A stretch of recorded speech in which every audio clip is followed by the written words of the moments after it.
My name is Audrey and I'm 29 years old. For most of my life, I've liked things that have clear answers. I work in financial audit spreadsheets, tax codes, balance sheets that either line up or don't. There's a strange comfort in being able to point at a timestamp and say, that's when everything changed. You can't do that with people. Usually people drift, erode, blur around the edges. Or at least that's what I thought until my boyfriend managed to turn our relationship into a performance with metrics. We'd been together 9 months when everything broke. 11 if you count the 3 months of dating app messages, and let's grab a drink that felt like something weightless and fun. His name is Julian, and he lives online like it's his real address. We matched on a Sunday night. His profile was full of carefully lit photos, coffee shop shots, gym mirror pics, rooftop sunsets with captions that sounded effortless but weren't. Mine had 2 photos, one of me and my sister at a barbecue, one of a lake. I almost didn't swipe right. He looked curated, too glossy for my very normal, very fluorescent lit life. But his first message wasn't a cheesy line. It was, "You mentioned loving Thai food. Tell me your order so I know whether this can work." I laughed. I told him my usual. He approved. We fell into that easy, witty back and forth that feels like texting in a movie. Within a week, we met for real. He was warmer in person, less polished, more human. We clicked over food music's stupid memes. He listened when I talked about my job, even though financial audit doesn't exactly photograph well. I knew about his online presence pretty early. He didn't hide it. "I do lifestyle content," he said once with a self-conscious shrug. "Fitness routines, brand collabs, that kind of thing. It's dumb, but it pays better than you'd think." I'd looked him up later. 25,000 followers, brand tags, comments from strangers calling him goals and asking where his shirt was from. It felt like peeking through the glass of a store window at a different life. "I'm basically a human mood board," he joked once, scrolling through his own feed. "Don't worry, you're not signing up to be in my vlogs or anything." At first that was fine. I'm not a camera person. I'm the one who takes the photo and then forgets to send it. We settled into something that felt solid. Dinners, movie nights, sleepy Sunday mornings with terrible coffee. Julian stayed at my place a lot enough that his stuff slowly migrated into my closet and my bathroom cabinet. The first time I tried to take a picture of us together, we'd been dating about 6 months. We were at brunch, one of those places with plants in every corner and natural light pouring through the windows like it had been hired. I was stuffed and happy and a little tipsy on mimosas. Julian was telling a story about a brand manager who tried to pay him an exposure, and I thought, this is nice. I want to remember this. I pulled out my phone and leaned in. Smile. He moved faster than I expected, hand coming up to cover the camera. "Whoa, hang on. What are you doing?" "Taking a picture," I said slowly, "of us you know like people do." His jaw flexed like he was choosing his words. "Are you planning to post it?" "I thought I might." "Is that a problem?" He hesitated just long enough for my stomach to dip. "Can you just send it to me instead? I'll post it if it fits my feed. The lighting's weird from this angle." I laughed it off because what else do you do? I took the picture. It was actually a good shot. Sunlight dim, restaurant background, both of us smiling, real smiles. I texted it to him. He never posted it. I told myself it didn't matter. Not everything has to go online. Maybe that was what he meant when he said he didn't want to drag me into content. Except it kept happening. I'd go to wrap my arm around him at a concert and say, "Let's take a picture." And he'd kiss my temple and murmur, "Let's just enjoy the moment." Yeah. I'd ask someone to take a photo of us at a friend's birthday, and he'd suddenly decide he hated his hair that day. If I did manage to snap something, he'd say, "Send it my way first. I have to make sure it works with my grid." His grid.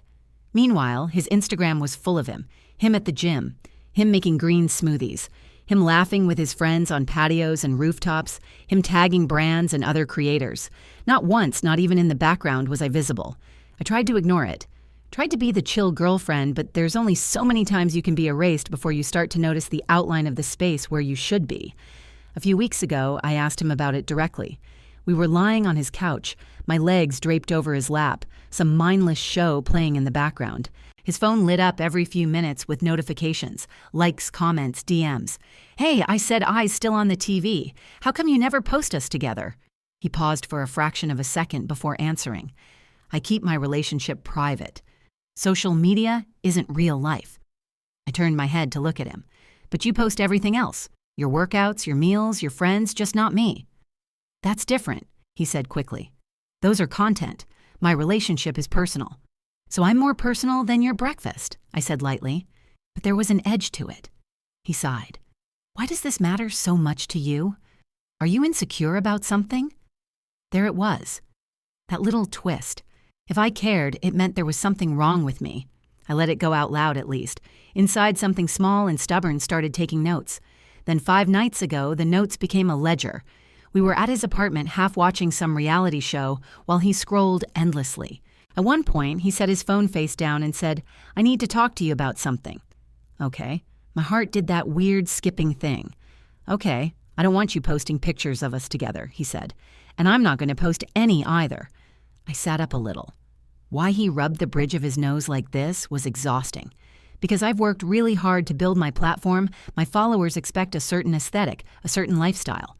If I post relationship content, it has to fit that image. Something cold slid down my spine and I don't fit that image. "It's not personal," he said immediately. You're not really my demographic. You don't have a strong social media presence. You're not in a visually interesting field. People might not understand why I'm with you. It could confuse my brand." I stared at him. "So I'm good enough to date, just not good enough to be seen with." "You're twisting my words." "No," I said quietly. "I'm understanding them." He leaned back relieved when I said, "Fine, I won't post anything. You don't have to worry about your image." "This is why I like you," he said, smiling, and kissed my forehead. "You're reasonable." I smiled back. I even murmured, "Sure." But inside, something shifted into place. It wasn't anger, not yet. It was the same sensation I get when an audit trail doesn't match, and I know there's a discrepancy somewhere. Not rage calculation. The next morning, Julian was in the shower when I woke up. His phone was on the nightstand, plugged in, screen lighting up every few seconds with notifications. No passcode. He trusted me. Or maybe it had never occurred to him that I'd look. I lay there for a minute, listening to the water run, feeling my heart thoo-tooing in my chest. Then I reached for his phone. Instagram was already open. His DMs were a scroll of usernames, brands, friends, blue check marks, and buried in the chaos. The one that made my fingers go numb. Sierra Fit, I knew the name. Fit. I knew everyone in his little corner of the app did. Fitness model, 80,000 followers, professionally shot photos of abs and leggings and smoothie bowls, perfectly on brand for someone like Julian. I tapped the thread. 5 months of messages.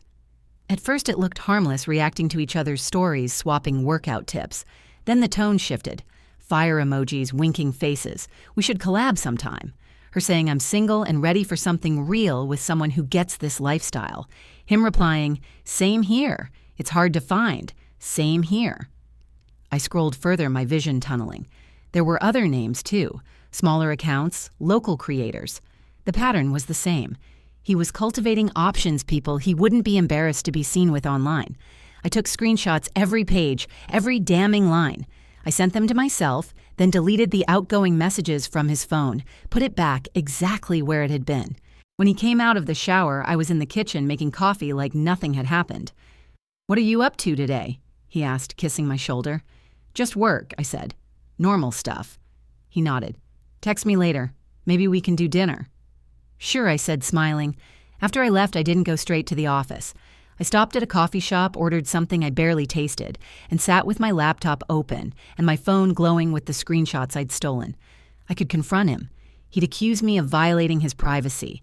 He'd call it networking and collaborations, and somehow I'd end up apologizing for looking, or I could do something else. I opened Instagram and found Sierra's profile all sun and sweat and angles that didn't exist in my life. My fingers hovered over the message box for a long time before I started typing. "Hey," I wrote, "this is probably going to sound strange, but I'm Julian's girlfriend. I've noticed you two have been messaging a lot and he talks about you sometimes. You seem cool. I just wanted to introduce myself." I stared at the words, thumb poised over send. Once I tapped, I couldn't drag them back. Above the message window, her most recent story played. A video of her laughing in a gym, music thumping in the background, the caption reading, "Manifesting real connections only." "Real connections," I whispered and hit send. The message flew off into the void. The status changed to seen faster than I expected. 3 dots appeared, disappeared, appeared again. My coffee had gone cold by the time the reply finally came in. Her message was short. "Wait, girlfriend." I blinked at the screen. "Yes," I typed. "We've been dating for 9 months. He stays at my place a lot. I've seen your DMs. I just thought if you didn't know, you probably deserve to." There was a longer pause this time, long enough for the cafe noise to sharpen around me. Milk steaming chairs scraping, someone laughing too loudly at a joke. Finally, he told me he was single. My chest tightened. Seeing the words written out by someone else made everything more solid, less like maybe I'd overreacted and more like what it was, a fact. "I'm sorry," she added. "I had no idea." For a second, I almost backed off. Almost said, "It's okay. Don't worry. It's not that bad." The way women are trained to sand down their own pain so other people feel less awkward. Instead, I exhaled and typed, "Can I ask what he's been saying to you?" 3 dots gone, 3 dots again. I watched them like a heartbeat monitor. Another message popped up. "I'll just show you. Hold on." A moment later, my phone lit up with screenshots. There they were. The same messages I'd seen on his phone, only this time framed by her interface, not mine. Him telling her she looked insane in a story. Him suggesting they meet up for a workout, a shoot, maybe grab a drink after. Him saying, "I'm single too." Honestly, looking for something real with someone who understands this lifestyle. It's hard to find. There was no way to spin that as networking. There was no way to make "I'm single" mean I have a girlfriend I'm hiding, but you're just a professional opportunity. "Thank you for being honest," I wrote. "I really appreciate it." "No problem," she replied. "I'm sorry you're dealing with this." He made it seem like he was just this hardworking, nice guy trying to grow. I feel gross. You and me both, I thought. I stared at our conversation thread, thumb hovering. I heard Julian's voice in my head. "You're not my demographic. You might confuse my brand." I could already see how it would go if I confronted him privately. The defensiveness, the half apologies, the blame turned back on me for snooping. The subtle implication that if I were more understanding of the influencer world, I'd get that this didn't mean anything. "What are you going to do?" Sierra asked. Good question. I thought about the night before him, confidently explaining how he had to protect the image he'd built, how he'd sat there completely comfortable, telling me that being seen with me publicly was a downgrade. Something in me hardened. "I don't know yet," I replied. "Right now, I just needed to know I wasn't crazy." "I get that," she wrote. "If there's anything I can do, tell me. For real, I hate cheaters." I swallowed. There it was, the fork in the road. Option 1, I tell Julian what I know. He talks circles around me until I'm the villain for touching his phone. He maybe apologizes just enough to keep me quiet. He keeps his platform. Maybe he even uses the conflict as content about overcoming relationship challenges. Option 2. I let the thing he loves most judge him publicly, brutally, the way he worried my existence would. It felt cruel, petty, calculated. It also felt fair. So I typed, "This is a big ask and you absolutely don't have to say yes, but would you be willing to share what he did? Your followers overlap with his. People listen to you. I feel like he's been using both of us. Me as a secret, you as a potential upgrade. I don't have a platform. You do." I stared at the message. I could feel my heart pounding in my throat. Audrey. She used my name. I hadn't realized I'd told her it, but there it was in the chat header from my handle. "I don't usually get involved in drama," she wrote. "I try to keep my page positive. Call-outs can turn ugly." "I understand," I replied quickly. "Really? I'm not trying to drag you into a war. He told me I wasn't good enough to be seen with him because I don't fit his brand. Meanwhile, he's lying to you and whoever else. I don't have any power in his world. You do, but I get it if you'd rather stay out of it." The 3 dots appeared again. They stayed for a long time. I picked at the edge of my paper cup until the cardboard started to peel. "You know what?" her message finally came. "No, he doesn't get to do this and walk away clean. People should know how he treats women. I'll post the screenshots, I'll tag him, and I'll tag you if you want." The room tilted for a second. Not from guilt, but from the dizzy sense that some invisible gear had just shifted and the rest of the machine hadn't caught up yet. "Only if you're okay with that," I answered. "And maybe don't tag me directly. I'm private. But you can say he has a girlfriend and he lied about it. That part matters." "Got it," she sent back. "I'll put it together later tonight. Fair warning, when this goes up, it's going to explode. Are you sure you're ready for that?" I thought of Julian relaxed and smug on his couch telling me I didn't match his aesthetic. I thought of all the times he angled his own face toward the best light while ducking mine out of the frame. "Yeah," I typed. "I'm ready." That evening around 8, my phone buzzed on my kitchen counter. New story from Sierra Fit. I opened it before the notification could even fade. The first slide was a black background with white text, story time. How a nice guy influencer lied to me and his girlfriend at the same time. I swiped. The second slide was a screenshot of their DMs, his handle clearly visible, his I'm single message circled in red. Underneath, she'd typed, "This man has had a girlfriend for 9 months. He's been telling me he's single and looking for something real. I didn't know. I do now." I swiped again. More screenshots, more circled phrases. Her final slide. A photo of her. No filters, eyes flat with anger. Captioned, "If you're going to cheat, don't drag people into your lies. So Julian Fitt, you played the wrong girl." My stomach flipped. Within minutes, her story started multiplying. People reposted it, adding their own commentary. GH not surprised. Another gym guy exposed. "This is why I don't trust influencers. Some accounts I didn't recognize made compilation stories, screenshots of his grid, of his comments, of his followers calling him relationship goals." Just a week ago, I searched his handle. His latest post, a mirror selfie from the gym with a caption about consistency, was filling up with new comments. Is the consistency lying or cheating? Yikes. Just saw Sierra's story. "So you're single, huh?" His follower count, which I'd checked earlier out of morbid curiosity, 25.2K, started ticking down. 25.1, 25.0. It was like watching a stock crash in slow motion. Julian was at a brand event that night, some local launch party. He'd sent me a picture before he left. A flat lay of his outfit, of course not his face. "Be back late," he'd said. "Don't wait up." I didn't text him. I sat on my couch with the TV off. The room dim except for my phone screen, and watched his carefully constructed image begin to crumble. Around 10 people started tagging him directly in their own stories, adding the clown emoji next to his handle. A smaller fitness account posted a reel screenshots of the DMs, a voiceover saying, "Public service announcement. Stop building your personality around being a good guy if you're going to act like this behind the scenes." By 11, I'd lost count of how many times his name had crossed my screen. I wasn't smiling. It didn't feel like some triumphant gotcha moment. It felt inevitable, like an audit I'd been running for weeks finally finished downloading, and the result was exactly what the early data had warned me it would be. Around midnight, I heard his key in the lock. I locked my phone and set it face down on the coffee table, heartbeat suddenly in my throat. He came in flushed and buzzing with leftover party energy, talking before he even saw me. "Babe, you would not believe the turnout." His phone pinged in his hand, then again and again.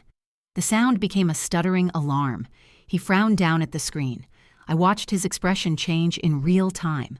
Confusion, then annoyance, then something like fear. "What the—" He stopped in the middle of the living room, thumb, snorts, flying across the glass as he scrolled. The color drained from his face. "Are you kidding me?" he whispered. "What the hell?" He looked up at me, eyes wide. "Audrey, did you see this?" I tilted my head. See what he walked over and thrust the phone toward me. On the screen, Sierra's story was paused on the slide with his circled, "I'm single" message. Sierra posted our DMs. He said, voice high and tight, "Everyone is saying, I cheated on you. My phone is blowing up. Brands are texting me. People are unfollowing me. My mentions are insane." I looked at the screen for a beat, then back at him. "Huh?" I said softly. "That's unfortunate." He stared at me like I'd slapped him. "That's all you have to say?" "What do you want me to say?" I asked. "That I'm shocked you told someone you were single while you were sleeping in my bed 3 nights a week because I'd be lying." He blinked. Did you have something to do with this?" "Me?" I raised my eyebrows. "I don't even know her in real life. How would I have anything to do with it but use someone?" He ran a hand through his hair, pacing. "I never gave her your name. I never said I had a girlfriend. How does she know?" I let a small, humorless smile tug at my mouth. "Interesting question, Julian." I said, "Maybe what you should be asking is why you were so sure she'd never find out at all." His notifications chimed again. His follower count ticked down another notch. And for the first time since he told me I didn't fit his brand, I felt something like balance return to the room. Julian stood there, chest-tight breath, coming in shallow bursts, the glow of his phone screen carving out harsh angles across his face. "This is insane," he muttered. "People are tagging me. Brands are commenting that they need to review our partnership terms. My manager texted me my manager Audrey. His voice cracked at the end of my name like he was the injured party here. I watched him unravel like a thread pulled too fast from cheap stitching. "What are you going to do?" I asked softly. He stopped pacing. "I have to explain. I have to tell people she took everything out of context." I lifted an eyebrow. Which part exactly? The part where you told her you were single, or the part where you said you wanted something real with someone who understood your lifestyle? Which one is the misunderstanding? I'll wait. He opened his mouth, closed it, then rubbed both hands down his face in frustration. Audrey, this is not the time. I need to do damage control. Of course you do. I'm serious. I know. I stood up and walked past him toward the kitchen. The air around him felt static, overloaded by panic and shallow righteousness. I poured myself a glass of water, the sound of it filling the silence. He suddenly didn't know how to hold. You don't seem very upset, he said quietly, like it was an accusation. I turned glass in hand. Julian, I've been upset for weeks, months probably. Tonight is just the first time you're finally seeing the consequences. What consequences? I didn't cheat. My jaw tightened. You told another woman you were single. That was networking. No networking is sharing LinkedIn profiles, Julian. Networking is let's collaborate or let's build something together. Not telling someone you're single and open to finding something real. You weren't networking. You were shopping for upgrades. His mouth fell open a little, like he genuinely hadn't expected the words to land as solidly as they did. He took a step towards me. Audrey, please tell me you believe me. I stared at him for a long, long second. Then I said what I should have said months ago. I believe what I saw. He flinched. My phone buzzed from the couch. I didn't look at it. I already knew what it was. More screenshots, more reposts, more people adding their voices to the pile. Julian finally broke. Okay, you know what? Fine, I messed up. All right. But you don't have to act like you're so perfect. You looked through my phone. I held up a finger, and there it is. There. What is the pivot? The moment where, instead of taking responsibility, you try to make me the villain. Classic. You violated my privacy. After you violated our relationship, I said calmly, don't pretend you're outraged about boundaries when you erased mine online for 9 months. He opened his mouth again, but the words died on his tongue. Instead, he sank down onto the edge of the couch and buried his face in his hands. I'm going to lose everything, he whispered. I sat down across from him, my tone cold but even. You're going to lose what you chose over us. He looked up sharply. His eyes were red at the corners. You don't get it. I worked so hard for this platform. The brand deals the partnerships, the recognition. It took years. And you risked all of it for a few DMs with someone who looked better next to you than I did. That's not my fault, Julian. That's yours. His jaw clenched. You don't understand how social media works. Maybe not, but I understand relationships. He stared at me, bewildered and offended at the same time, like the two emotions were wrestling for control. Please, he said suddenly, almost desperate. Audrey, listen to me. People are already questioning whether I even have a girlfriend. If you post a picture of us together, just one, it'll prove Sierra misunderstood. It'll fix everything. There it was, the moment he finally said the quiet part out loud. You hid me for months. I said each word slow and deliberate. You told me I didn't fit your aesthetic. You said I'd hurt your brand, Audrey, and now you want me to rescue your brand? I shook my head. No. His face crumpled. You're being cruel. No. I leaned forward, elbows on my knees. I'm matching your energy. Silence fell between us like a thick curtain. He stared at me as if he didn't recognize the woman sitting across from him. Maybe he didn't. Maybe he'd only seen the version of me that was quiet and compliant and easy to hide behind captions about self-care and authenticity. Not the one who could see the cracks in his carefully curated life and call them what they were. He let out a trembling breath. So that's it then, you're done. I didn't answer. I didn't need to. He looked down at his phone again. Notifications were still pouring in, fast, relentless, merciless. I have to fix this, he whispered half to himself. Good luck. I stood, walked past him, took the blanket that had slid off the back of the couch and folded it over the armrest. I didn't slam doors. I didn't yell. I didn't throw anything. Quiet endings are sometimes the loudest ones. Behind me, he was typing frantically, his fingers tapping the screen with the speed of someone drowning and trying to tread water. I went into the bedroom, grabbed my overnight bag, my charger, my toothbrush. I didn't pack everything. Not yet. Just the pieces of myself I hadn't already given away. While I zipped the bag, I could hear him talking on speakerphone in the living room. No, I swear it wasn't like that. I didn't lie. It was just a misunderstanding. Can't we spin it as a miscommunication spin? The word hit me like a gust of cold air. He wasn't trying to fix the truth. He was trying to fix the optics. By the time I stepped back into the hallway, he was pacing, gesturing wildly, phone pressed to his ear. "Audrey," he said when he saw the bag. "Where are you going to sleep?" I said. "Somewhere that doesn't smell like panic." He hung up immediately. "Audrey, wait. Be reasonable." "I was reasonable," I said softly. "For 9 months, don't do this. Not tonight, please." I paused at the door. "You already did it." I left without looking back. That night, he stayed up until 3 in the morning, posting statements, deleting comments, resharing stories, crafting apologies that used every corporate-sounding, non-apology phrase imaginable taken out of context, misinterpreted miscommunication, professional collaboration. The internet didn't buy any of it, and neither did I. Julian wasn't at the apartment when I returned the next morning.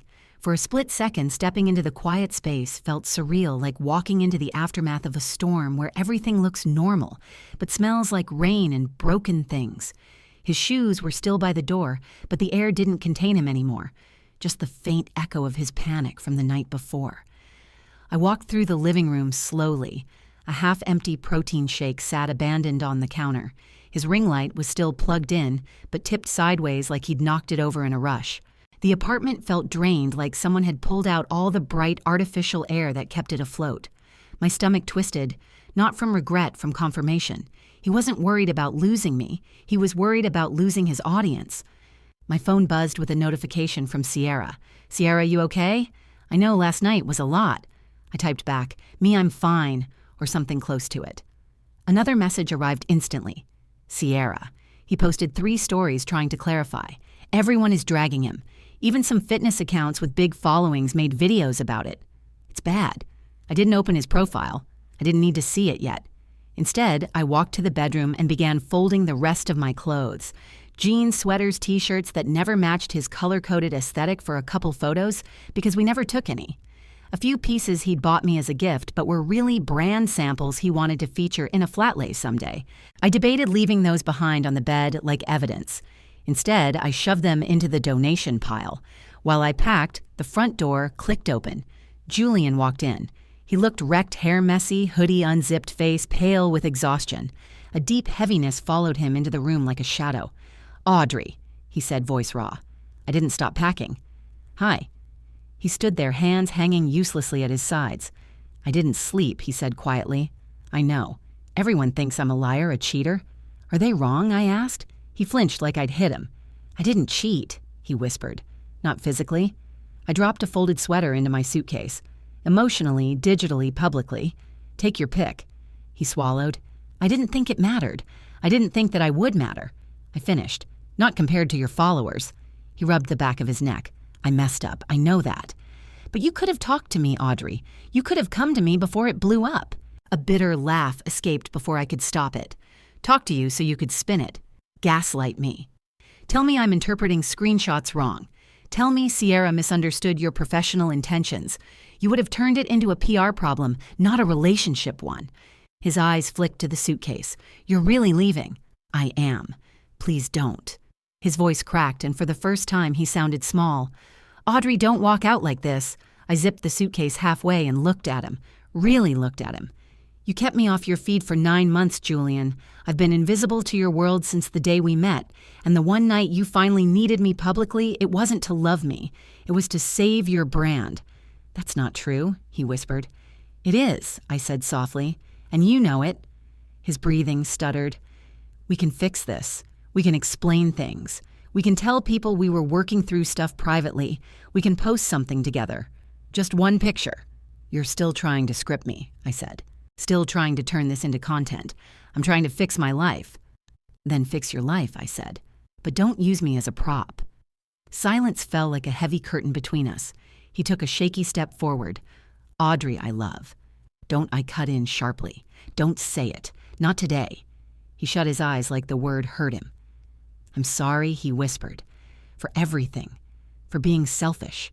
For being stupid. For being scared about losing what I built. You don't know what it's like to have thousands of people watching your every move." "You're right," I said. "I don't know what that's like, but I know what it's like to be with someone who cares more about those thousands of strangers than the person sitting next to them on the couch." His voice wavered. Can you just stay one more day? We can talk when we're both calmer. I shook my head. If I stay, I'll let you talk me into thinking this wasn't as bad as it was. I'll let you explain until the edges blur. That's my problem, not yours. I forgive too quickly when someone apologizes pretty enough. He swiped at his jaw angrily like he didn't know whether he was mad at me or himself. I don't want to lose you. You already did. The words hit harder than I expected. They made both of us flinch. He took a step back as if absorbing the blow physically. Can I at least carry your bag? No, I said gently. I've got it. I closed the suitcase, picked it up, walked toward the living room. He followed me, steps heavy like he was trying to drag time backward. When I reached the door, he said, "What am I supposed to do now?" I opened the door without turning. Start by telling the truth. Then I walked out. For the rest of the day, I stayed with a friend. I didn't check his profile. I didn't open his messages. I didn't let myself spiral. I just sat with the quiet something I hadn't realized I'd been missing for months. That night, I finally opened Instagram. His profile was a war zone. Vanity influencer caught lying again. Disgusting. Why didn't you admit you had a girlfriend? This is so manipulative. Your apology is trash. Accountability challenge. Fail. His follower count had dropped by nearly 1,000 in one day. His pinned comment, "Authenticity is everything," was now followed by a string of clown emojis. I scrolled until I hit a post he'd made that morning. A photo of a sunrise from the balcony of his apartment. Caption, "Some days, all you can do is breathe and hope people understand your side of the story." The comments were brutal. "We saw the story, Julian. You lied." Full stop. Stop manipulating your followers. Tell the truth instead of hiding behind quotes. I didn't like the post. I didn't comment. I didn't message him. I just closed the app and sat in the dim light of my friend's living room, listening to my own heartbeat slowly settle into something steady, something resembling peace. The next morning, I moved the last of my things into my new apartment. A small studio, high windows, quiet, no ring light, no curated corner, no staged content, just me. And for the first time in months, that felt like enough. It took a full week before Julian tried to contact me again. By then, I had settled into my new apartment enough that it no longer felt like a hotel room. I'd bought a cheap rug, a lamp that cast warm light instead of the harsh LED lashes he preferred, and a plant I already suspected would die in 3 weeks because I forgot to water things that didn't send calendar reminders. My life felt quiet, unpolished, unfiltered, and real. I was brewing coffee when my phone lit up with a number I recognized immediately. His. I let it ring. It rang again and again. I silenced the call. He switched to texting. "Julian, Audrey, please talk to me. I need to explain some things." I deleted the notification. Minutes later, Julian. I swear I didn't think those messages meant anything. I was stupid. Please. Then brands are dropping me. "My manager wants to put me on a break. People are still dragging me. Please just talk to me."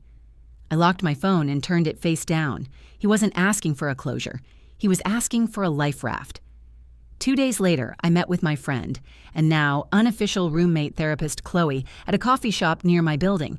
She'd been watching the Julian drama unfold with a mix of fascination and righteous fury. "You want to see something?" she asked halfway through her latte. She turned her phone toward me. Julian's latest Instagram post, a black square white text apology font size 48. "I'm taking accountability and stepping back from content creation." I snorted. Stepping back, he got shoved off the cliff by the algorithm. Chloe grinned. "Oh, it gets better." Read the caption. I took her phone. "I want to be transparent. I made mistakes. I hurt people I care about. I let my platform change me and I became someone I don't recognize. I'm going offline to work on myself and rebuild the trust I broke. Please respect my privacy during this time." The comments were brutal.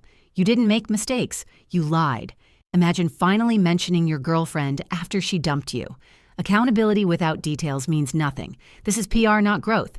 And the likes lower than any of his posts in years.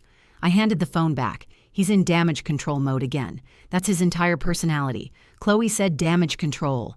I stirred my coffee, staring at the swirl. I kept trying to fit into his world. I thought if I just waited, he would make space for me. He didn't want a partner. Chloe said he wanted a prop. The truth of that settled in my chest. Heavy, but clean. A week later, Sierra messaged me again. "Sierra, just checking in. You holding up okay, me?" "Yeah, weirdly calm." Clears throat. You, Sierra, fine. People moved on. The internet's attention span is like 2 in long. But Julian's PR meltdown bought him a permanent reputation stain. No one big wants to collaborate with him now. Also, what he did was gross. I'm sorry you got dragged into his mess. Me thank you. Truly, she hesitated before sending a final message. Sierra, for what it's worth, you deserve better than being someone's hidden girlfriend. Don't let anyone convince you you're not brand enough. That's toxic influencers speak for, I want to trade you in. I sat there for a moment, fingers hovering over the keyboard before typing. Me, I know that now. And I did more than I wanted to admit. 6 weeks after everything went down, I walked home from work on a cool evening, the air crisp and the streetlights blurry through a thin mist. My new life didn't feel shiny. It didn't feel curated. It wasn't aesthetic or optimized for engagement, but it felt mine, every inch of it. When I reached my apartment, I tossed my keys onto the counter and without meaning to opened Instagram. I searched his profile. Julian West, former fitness influencer, 25.2K, 25.0K, 20.1K followers. His grid had changed. No more polished gym shots, no more brand tags, no more styled breakfasts or hotel mirrors, or sunlight angled perfectly across his jawline. The top post was the apology. The rest were older rows of a life that had cracked like porcelain. I clicked the tagged photos. Someone had posted a meme using his screenshot. When you say you're single, but your girlfriend says hi from the shadows. Another account made a TikTok using clips of his apology video, adding clown music over the background. His image, his precious, carefully tended image, wasn't just damaged, it was stained. The irony wasn't lost on me. He was terrified I'd ruin his aesthetic. He did it himself, slowly, painfully, publicly, and all because he didn't want anyone to see me. I closed the app. The room felt lighter, quiet in a way I hadn't realized I'd missed. That night, curled under a blanket with a cheap candle burning on the windowsill, I opened my laptop and pulled up an old folder of photos. Most of them weren't good. They were blurry, chaotic, dim hair in my face, clothes wrinkled, terrible angles, ones I'd never posted, never curated, never retouched, real ones. I looked at a photo of myself laughing so hard my eyes were squeezed shut, my hair falling halfway across my face. Julian would have hated it. I smiled. I'm dating again. Slowly, carefully, not jumping into anything, not bending myself into aesthetically pleasing shapes for someone else's feed. I'm learning to pay attention to red flags. If someone needs to hide you, if they rank you by their followers, if they treat you like an image instead of a person, that's not love. Love is shown, not filtered, shared, not hidden, held, not curated. And anyone who thinks you're below their level isn't on yours. Maybe this story touched something inside you, a moment you lived, a feeling you once carried. If it did, share your thoughts or your own experience in the comments. And tell me where you're watching from so I can create more stories just for you.